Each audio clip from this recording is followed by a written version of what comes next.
kacang tanahnya di sini ditanam oleh para petani di Desa Ngadirejo, Kecamatan Bogalan, Kabupaten Trenggalek. Ya. Kira-kira mimpi Bapak itu apa untuk yang di depan yang mau diraih saat ini dan lagi didoakan? Ya, mimpinya ke depan, saya punya mimpi atau halusinasi ya, bisa dikata mimpi ya. Mimpi itu saya ingin menjadi orang yang sukses dalam buat diri saya, buat keluarga saya, buat orang-orang di sekitar saya. Itu yang menjadi impian saya. Saya ingin menjadi orang yang benar-benar bisa memotivasi siapapun itu yang ada di sekitar saya. Bukan hanya motivasi pribadi untuk diri saya, tapi motivasi untuk yang lainnya juga. Bertugas di Polres ini, Bapak bekerja di mana aja atau pengalamannya di mana aja, mungkin bisa sharing gitu. Saya ada di Kalimantan Timur pernah juga, tapi sebelum di Kalimantan Timur saya di marketing sebagai Tulung Agung juga. Itu dari tahun 98, kami ganti perusahaan. Cuman itu juga menjadikan saya lebih memiliki motivasi pribadi dan menjadikan saya itu lebih yakin dengan apa yang saya lakukan, karena dari itu saya bisa punya pengalaman yang lebih. Pengalamannya banyak di sana, orang marketing kan biasa, kadang menawarkan produk ditolak, kadang juga situasinya nggak pas, orangnya kadang marah. Bisa kasih pesan-pesan buat generasi yang sekarang ini? Saya berpesan untuk rekan-rekan semuanya, jangan mudah terprovokasi dengan apapun itu. Kita ciptakan lingkungan yang kondusif, mari kita ciptakan lingkungan yang benar-benar positif, supaya generasi ke depan kita lebih memiliki moral yang positif.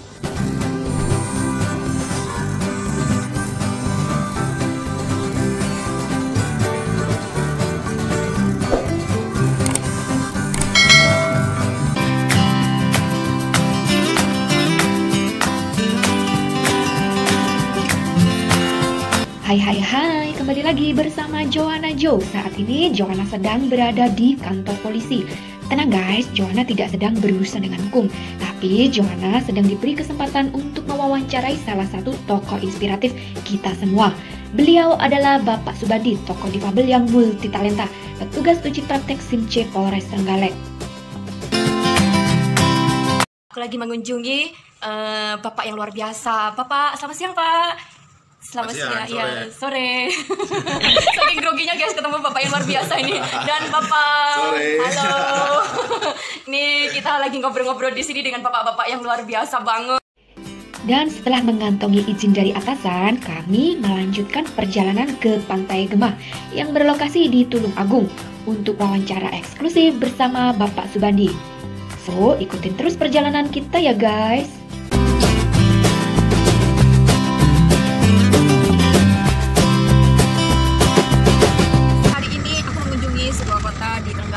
Dan aku ditemani dengan tokoh inspiratif aku, tepatnya dengan Bapak Subandi, tokoh inspiratif banget.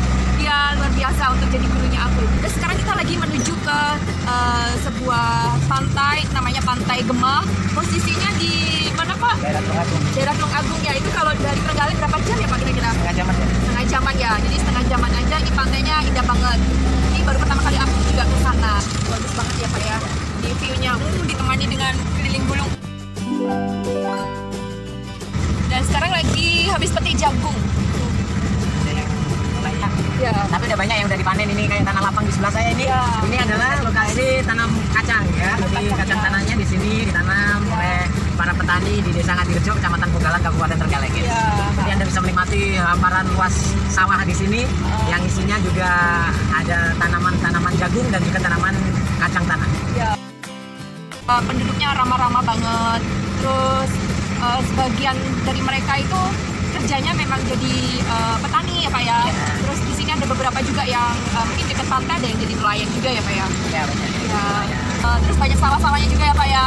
Selain kulinernya di sini enak, dia punya pantainya banyak. Pantainya kali ini pantai apa Pak yang kita mau kunjungi namanya Pak? Pantai Gemah. Pantai Gemah. Tonton video aku sampai habis ya guys, dan hari-hariku menemani hari-harimu.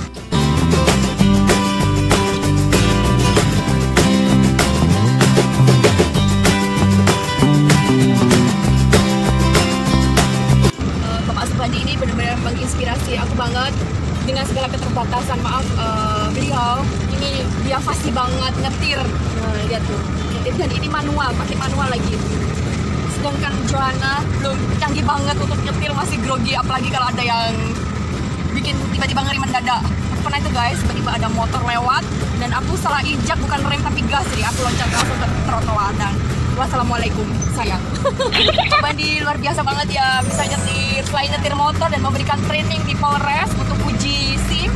Bapak ini lancar banget, bener-bener banget untuk nyetirnya nih. Kita lagi naik ke tanjakan gitu. tuh dari sini pantainya udah kelihatan. Bagus banget. Ini udah mau dekat ke pantainya, guys. Dekatnya.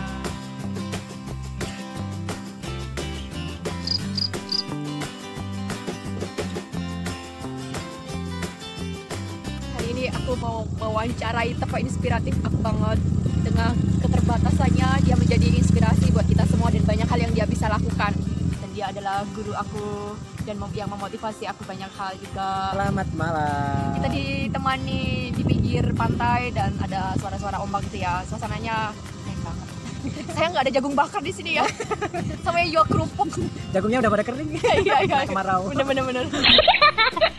Ngobrol-ngobrol kali ini kita di pinggir pantai Gemah ya Pak. Suasananya itu mendukung banget di bawah sinar lampu dan di tepi pantai ada ombak-ombaknya gitu, suara ombaknya. Kecamatan Besuki, Kabupaten Tulungagung. Ya, Tulungagung. Jadi kalian yang mau jalan-jalan ke Jawa Timur, jangan lupa sempatin kalian pergi ke Trenggalek dan untuk kulinerannya di sini juga banyak. Terus bisa mengunjungi pantai. Pantai di sini juga ada beberapa ya Pak ya? Ya banyak. Kayak Ada Pantai Gemah, ada Pantai Kopo, ada pantai di Trenggalek, Pantai Perigi, Pantai Konang, dan juga Pantai Telang, ada Pantai Balado di Munjungan. kunjungan ya. Ya, terus ada masih banyak lagi lah. Pantai Mutiara di Waturimo juga masih banyak. Dan ada kalau nggak salah goa juga ya Pak ya? Ya, ada Goanya juga gua ya. lawa, apa ya bilang gua kelelawar di sana ada. Kira-kira mimpi Bapak itu apa untuk yang di depan yang mau diraih saat ini dan lagi didoakan? Ya mimpinya ke depan, saya punya mimpi atau halusinasi ya, bisa dikata mimpi ya. Mimpi itu saya ingin menjadi orang yang sukses dalam buat diri saya, buat keluarga saya, buat orang-orang di sekitar saya. Itu yang menjadi impian saya. Saya ingin menjadi orang yang benar-benar bisa memotivasi siapapun itu yang ada di sekitar saya. Bukan hanya motivasi pribadi untuk diri saya, tapi motivasi untuk yang lainnya juga. Semoga dengan adanya saya di dunia ini bisa memotivasi yang lain. Amin. Itu sudah memotivasi saya banget. Amin. Iya. Ya. Gitu. Sukses di segalanya lah. Nggak ada yang walaupun nggak semuanya bisa sukses, tapi setidaknya impian terbesar bisa terwujud, itu merupakan rasa sukses. Dan itu rasa sukses itu berakhir dari di rasa syukur. Jadi muara dari kesuksesan itu adalah rasa syukur kita. Yang penting kita bisa bersyukur terhadap Allah Subhanahu wa taala atau Tuhan Yang Maha Kuasa. Saya yakin kita akan menjadi orang yang sukses. Karena untuk bersyukur itu biasanya sangat sulit. Sangat sulit sekali. Maka dari itu tanamkan dari dalam diri kita sendiri untuk senantiasa bersyukur. Apapun itu yang kita dapatkan dan apapun itu yang kita rasakan, sekecil apapun itu, nikmat itu akan datang dari Tuhan. Maka dari itu kita akan kembali ke Tuhan dengan rasa syukur itu. Jangan ada perbedaan di antara kita. Iya asik. Kayak gimana nih? Casingnya itu oriental banget tapi kayaknya tradisional. Nasi tiwul. Kalian tahu nggak sih nasi tiwul itu apa? Nasi tiwul itu apa sih Pak? Mungkin Bapak bisa deskripsikan. Nasi tiwul itu terbuat dari gaplek atau singkong yang dikeringkan, kemudian ditumbuk halus dan dibumbui dengan, kalau udah ada di jadi tepung itu dibumbui dengan air dan biasa dibilang itu di bulat-bulatin kecil-kecil gitu kalau orang desa biasanya gitu. Kemudian nasinya dikukus itu tepung yang sudah bercampur dengan air itu dikukus mungkin bisa dikata di panci atau kalau orang Jawa bilang tempat ngukusnya itu jadi kukusan gitu. Iya, terbuat dari bambu. Ada bilangnya orang nasional itu kerucut. Oh, kerucut ya. Kerucut ya gitu. Kalau orang Jawa bilang kukusan gitu. Karena itu tempat ngukusnya nasi tiwul.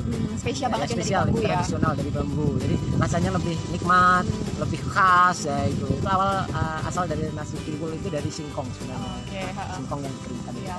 Dan itu dimakan dengan ikan asin, dimakan dengan sayur lodeh yang sudah berhari-hari nginep gitu ya Pak ya. Terus dikasih pete. Aduh, enak banget. Apalagi kalau pakai kulup. Iya, di kulup. Tahu nggak kalian itu kulup? Kulup itu apa sih Pak? Kulup itu mungkin daun singkong, daun kates itu yang direbus kemudian dimakan tanpa pakai bumbu yang lain-lain. Itu namanya kulup. Kulup ya, Yeah. Kulupan. Kulupan. Ini cerita kayak gini aku sedang ngeces guys. Yeah. Kali ini aku makan mukbang nasi tiwul.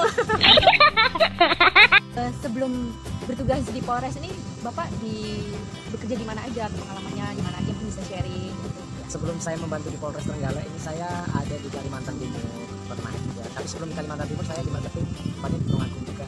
Itu dari tahun 98 kami ganti perusahaan. Cuman itu juga menjadikan saya lebih memiliki motivasi pribadi dan menjadikan saya itu lebih yakin dengan apa yang saya lakukan. Karena dari itu saya bisa punya pengalaman yang lebih. Pengalamannya banyak di sana, orang marketing biasa. Kadang menawarkan produk ditolak, kadang juga situasinya nggak pas, orangnya kadang marah. Tapi syukur alhamdulillah saya tetap menyikapi dengan pikiran saya yang positif. karena saya tetap berpikir positif atau positive thinking. Ya. Jadi positif itu sangat diperlukan banget. Marketing itu menyiapkan lebih kayak ke mental kita ya. Ya betul, mental kita yang kita siapkan. Jadi dari itulah saya mengawali pribadi saya menjadi pribadi yang bisa dikata inilah jati diri saya.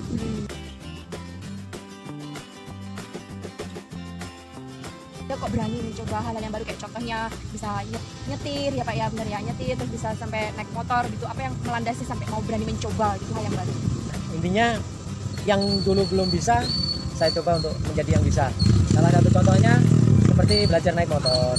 Belajar naik motor itu kita harus berani memulai, dikarenakan kalau kita berani memulai kita pasti akan tahu hasilnya ya.